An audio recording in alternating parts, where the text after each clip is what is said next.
नमस्कार दोस्तों। आज जैव विविधता बायोडाइवर्सिटी के बारे में बात करेंगे। आज इन्वायरमेंट के पूरे जितनी भी करंट अफेयर्स से रिलेटेड जितनी भी बायोडाइवर्सिटी है उसके बारे में आज बात करेंगे। तो उसमें सबसे पहले आपको दिख रहा होगा एशियन वाटर बोर्ड सेंसस आंकड़े। यह इस साल के लिए महत्वपूर्ण हो जाता है क्योंकि इसके इस वर्ष 50 वर्ष पूरे हुए। इस साल 2017 में इसके 16 में वर्ष 2016 में इसके 50 वर्ष पूरे हुए हैं। यह विश्व में सबसे लंबे समय तक चलने वाला जैव विविधता का वाला कार्यक्रम है, इसलिए महत्वपूर्ण है। यह आखिर है क्या? इसके इसके लिए हमें पहले इसके बारे में जानना पड़ेगा कि यह है क्या। इसे आप देख सकते हैं, क्या है ये? Asian water word census Asia और ऑस्ट्रेलिया में प्रत्येक वर्ष जनवरी में होता है। यह हमेशा हर वर्ष ऑस्ट्रेलिया और एशिया दोनों में प्रत्येक वर्ष जनवरी में होता है। यह अफ्रीका, यूरोप आदि में इंटरनेशनल वाटर वर्ड सेंसस के अन्य क्षेत्रीय कार्यक्रमों के समांतर संचालित होता है। यह जो इंटरनेशनल वाटर बर्ड सेंसस जो यूरोप में होता है, उसी के जैसा ही है। समझ लीजिए कि वो कार्यक्रम वहाँ पे चलता है, वो कार्यक्रम अब ये एशिया के लिए, ऑस्ट्रेलिया के लिए हो रहा है। सबसे महत्वपूर्ण बात है कि वाटर बोर्ड होता है क्या? वाटर बोर्ड होता है वाटर बोर्ड जो आर्द्र भूमि, जो भी आर्द्र भूमियों में पाए जाने वाले पक्षी, वो वाटर बर्ड कहलाते हैं।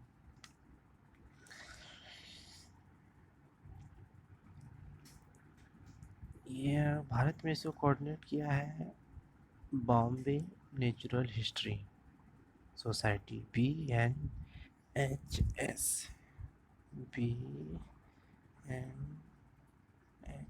जो आपको यहाँ पे दिख रहा होगा।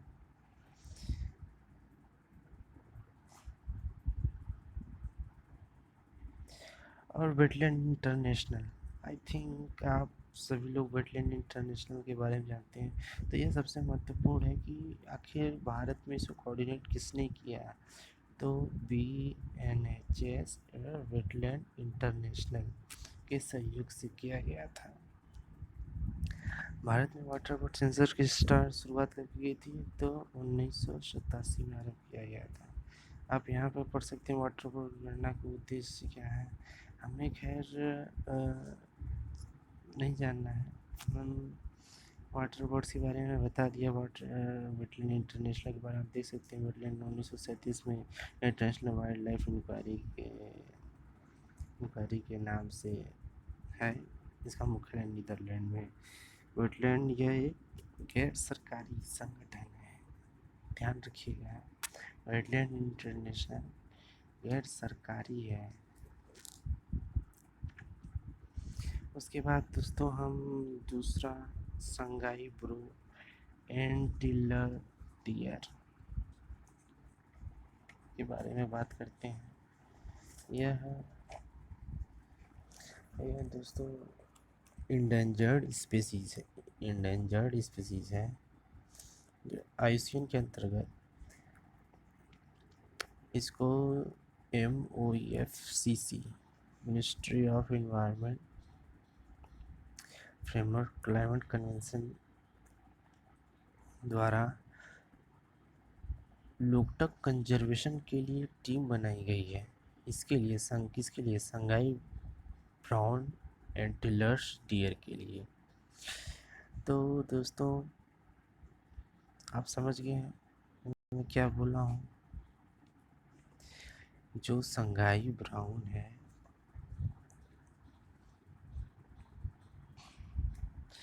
जो संगाई ब्राउन डियर है, उसको कंजर्वेशन करने के लिए एक टीम बनाई गई है। क्यों लोकटक कंजर्वेशन के लिए बोला हूँ, इसका मतलब कि यह कहाँ पाया जाता है, लोकटक झील में, झील पर। अबाउट संगाई, यह एंडेमिक है, यह मणिपुर में ही पाया जाता है। यह रेयर स्पीसीज है, यह रेयर स्पीसीज है। यह ब्राउन एंटीलर्स डियर का रेयर स्पीसीज है। यह ध्यान रखिएगा, संगाई ब्राउन एंटीलर्स डियर यह मणिपुर का स्टेट एनिमल भी है। यह लोकटक लेक में स्थित है। यह केबुल लमजाओ पार्क जहाँ कहाँ पे है, मणिपुर में है। केबुल लमजाओ पार्क जो कहाँ पर वहाँ पे है, मणिपुर में। इसे फुमडी भी कहते हैं, केबुल लमजाओ पार्क को फुमडी भी कहते हैं। यहीं पे पाया जाता है यह डियर। केबुल लमजाओ का दूसरा नाम फ्लोटिंग नेशनल पार्क भी है, इसी पे यह डियर पाया जाता है। अब आता है कि अबाउट लोकटक लेक क्या है। लोकटक लेक यह एक फ्रेश वाटर लेक है मणिपुर का। ये फुमडी के लिए फेमस है। फुमडी नाम इसलिए दिया गया क्योंकि जब हिरण इस पे चलता है तो लगता है डांस कर रहा है, इसलिए इसका नाम डांसिंग डियर भी है। तो आप नीचे देख सकते हैं दोस्तों, मैंने बोला था कि आईयूसीएन के लिस्ट में ये इंडेंजर्ड श्रेणी में रखा गया है। Recovery programme critical endangered speedy habitat का भाग है। और दोस्तों मैं ये बताया हूँ फुमडी लोकटक लेक झील में, लोकटक झील में तैरते हुए बायोमास केबुल लमजाओ आर्द्रभूमि स्थित है। केबुल लमजाओ में पाया जाता है। केबुल लमजाओ कहाँ है, लोकटक झील। मैंने ये भी बताया था दोस्तों, ये मणिपुर का राष्ट्रीय पशु है।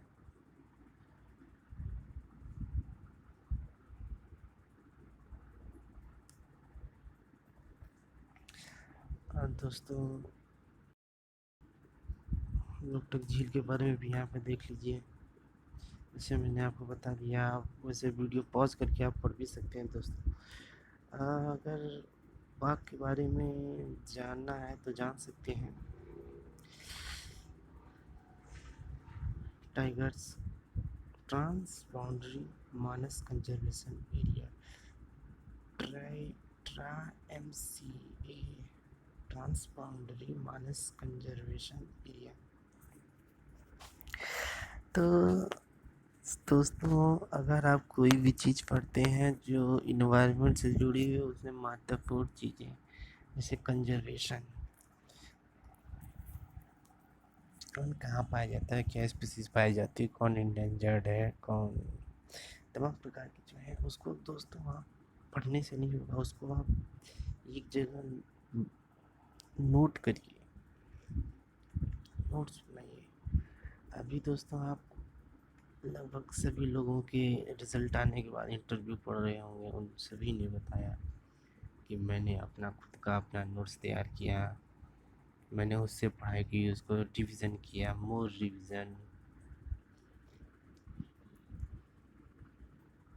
जैसे नंदिनी किया जो टॉपर IAS की इस साल, उन्होंने अपना सक्सेस मंत्र बताया, रिवीजन। तो दोस्तों मैं भी यही कहना चाहूँगा कि आपको रिवीजन पे ज़्यादा ध्यान देना चाहिए। हमें नई से नई चीज़ें जितना पढ़ चुके हैं आप पढ़े, लेकिन अब केवल रिवीजन करिए। तो दोस्तों ये एक प्रकार से रिवीजन ही समझ लीजिए, क्योंकि मैं आपको पूरी चीज़ें नहीं बता रहा हूँ, आपको केवल महत्वपूर्ण चीज़ें जैसे केबुल लमजाओ पार्क के बारे में बताया, कहाँ पे इसे फुमडी कहते हैं, ये रिवीजन टाइप ही आप, क्योंकि आप सब जानते ही होंगे इनसे। दोस्तों मैं नहीं मानता कि ये जो ट्रांस मानस कंजर्वेशन एरिया है इसे आप पढ़ के भी काम चला सकते हैं, लेकिन जो इम्पोर्टेंट है दोस्तों मैं उस चीज़ के बारे में बताऊंगा। यार वीडियो पॉज करके पढ़ सकते हैं। जैसे वन्य जीव संस्थान के बारे में पढ़ सकते हैं, जो कंजर्वेशन करने के लिए NTCA राष्ट्रीय बाघ को कंजर्वेशन करने के लिए दोस्तों आप ये पढ़ सकते हैं। इसमें बाघों की संख्या की वृद्धि, भारत में 70% विश्व का टाइगर्स पाया जाता है। क्वेश्चन आ सकता है कौन सा स्टेट है, उसको भी आप देख लीजिए। अंतर्राष्ट्रीय बाघ दिवस मनाया जाता है 29 जुलाई को, अंतर्राष्ट्रीय बाघ दिवस मनाया जाता है। जो कंजर्वेशन के लिए NTCA जो अथॉरिटी बताया था दोस्तों, ये से आप पॉज करके ज़रूर पढ़ लीजिएगा दोस्तों। एक महत्वपूर्ण मुद्दा था केन बेतवा लिंक। इसलिए यह न्यूज में आया क्योंकि दोस्तों केन और बेतवा नदी का जो लिंक था, वहाँ पे एक टाइगर रिजर्व था। तो अगर उस केन और बेतवा लिंक को वो जोड़ते हैं तो वो टाइगर रिजर्व जो है उसको या तो वहाँ से हटाना पड़ता, शिफ्ट करना पड़ता। इसलिए यह न्यूज में आया दोस्तों, तो आप इसे पढ़ सकते हैं। यही इम्पोर्टेंट केन बेतवा लिंक किस टाइगर रिजर्व से संबंधित है, पन्ना टाइगर रिजर्व के बारे में अभी आप पढ़ सकते हैं। कारगिल में हिमालयी भूरा भालू देखा गया है। यह थोड़ा सा महत्वपूर्ण हो सकता है क्योंकि यह पहले कुछ समय के लिए नहीं देखा गया था, तो लगभग समाप्ति समझ चुके थे, लेकिन रिसेंटली इसे स्पॉटेड किया गया लद्दाख में, तो कई सालों से नहीं देखा जा रहा था। यह क्या है, यह IUCN की लिस्ट में यह क्रिटिकली इंडेंजर्ड श्रेणी में आते हैं। यह लार्जेस्ट मैमल है इन हिमालयन रीजन के। अगर वाइल्ड लाइफ लद्दाख क्षेत्र की बात करें तो यहाँ पे एक Tibetan antelope and snow leopards भी पाए जाते हैं। स्नो लिपर्ड्स ये इंडेंजर्ड स्पीसीज है दोनों दोस्तों, ध्यान रखिएगा। जो हिमालयन ब्राउन बियर स्पॉटर जो है, जो कारगिल में स्पॉट किए गए हैं, ये आते हैं क्रिटिकली इंडेंजर्ड यानी CE क्रिटिकली इंडेंजर्ड, लेकिन वहीं पे Tibetan antelopes and snow leopards पाए जाते हैं जो इंडेंजर्ड स्पीसीज हैं, ये आप ध्यान रखिएगा। वहाँ पे हिमालयन ब्लू सीप, तिब्बतियन वाइल्ड एस आइबेक्स, 4 महत्वपूर्ण यहाँ पे रीजन है लद्दाख में। एक है सुरू, एक जास्कर, एक द्रास, एक DRASS दोस्तों, ग्रास नहीं ड्रास, कारगिल। ये चार महत्वपूर्ण वाइल्ड लाइफ रीजन है दोस्तों लद्दाख के। इतने ही महत्वपूर्ण है दोस्तों, आप यहाँ पढ़ सकते हैं। देखिए मैंने ये बोला था कि तिब्बतियन एंटीलोप्स और स्नो लिपर्ड्स जो क्या इंडेंजर्ड स्पीसीज हैं। हिमालयन ब्लू सीप भी बताया था, आइबेक्स के बारे में। और दोस्तों सबसे महत्वपूर्ण है ग्रेट इंडियन बस्टर्ड के बारे में। आप थोड़ा सा जान लीजिए कि यह किस श्रेणी में आते हैं। तो दोस्तों ये क्रिटिकली इंडेंजर्ड श्रेणी में आता है।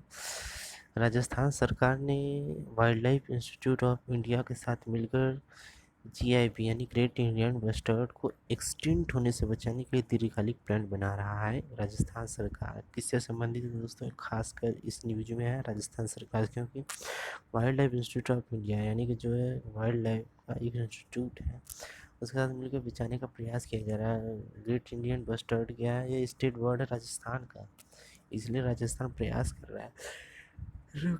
मात्र राजस्थान के आसपास क्षेत्रों में पाया जाता है भारत में, लेकिन ये पाकिस्तान में भी पाया जाता है। यह ग्रासलैंड एरिया में पाया जाता है। इसके खत्म होने के कारण है दोस्तों एनरोचमेंट ऑफ ग्रासलैंड। अगर हम आगे चलें दोस्तों तो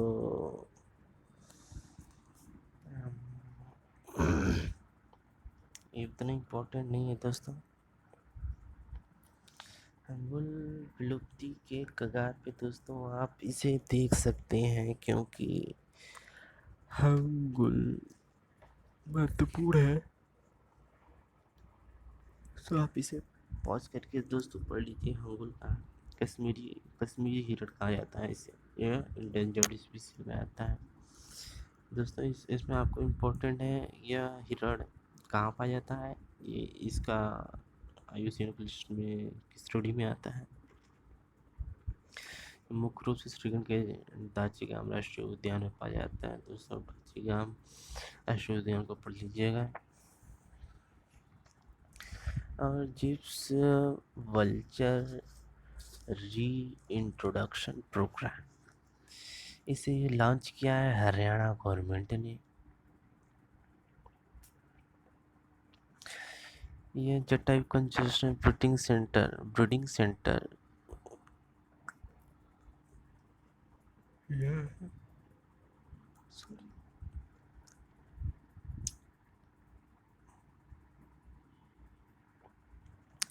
इसको दोस्तों conservation Jatayu conservation breeding centre conservation के लिए इसे कंजर्वेशन के लिए काम कर रही है हरियाणा सरकार। यह एक्सिट्यू के अंतर्गत इसका यह प्रोग्राम के अंदर एक्सिट्यू कन्वर्शन दोस्तों। अब यह तो पढ़ा होगा आपने तो कंजर्वेशन के 2 एरियाज होती हैं। कंजर्वेशन एक इन सिटू कंजर्वेशन, यानी कि इन सिटू मतलब उसी जगह उनका कंजर्वेशन, एक सिटू मतलब बाहर कहीं उसके इंडेमिक स्तर से दूसरी जगह उनको कंजर्वेशन करने के लिए एक सिटू। अगर वल्चर स्पीसीज इंडिया में बात करें तो एक जिप्स स्पीसीज होते हैं, एक हिमालयन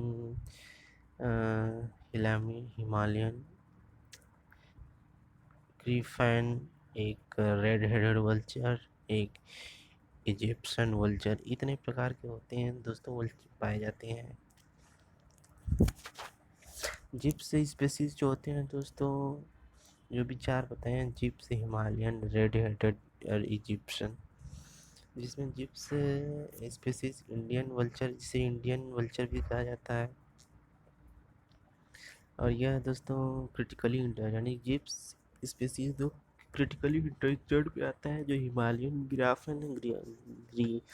ग्रीफैन है, हिमालयन ग्रीफैन है, यह वो थ्रेटेंड में आता है, ओनली नियर थ्रेटेंड में आता है। रेड हेडेड वल्चर जो क्रिटिकली इंडेंजर्ड, यानी कि एक क्रिटिकली इंडेंजर्ड जिप्स स्पीसीज भी है और रेड हेड है, ये दो लोग क्रिटिकली इंडेंजर्ड है। और हिमालयन ग्रीफैन जो है ओनली नियर थ्रेटेंड है। इजिप्शियन वल्चर जो है इंडेंजर्ड है। तो आप दोस्तों इसे आप देख सकते हैं।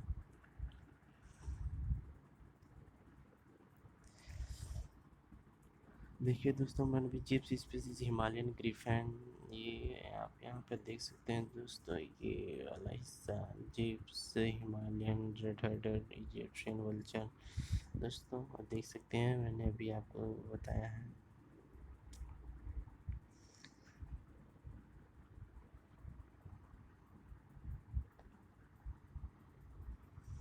जटायु संरक्षण परीक्षण केंद्र के बारे में जो बताया था, चंडीगढ़ के निकट है।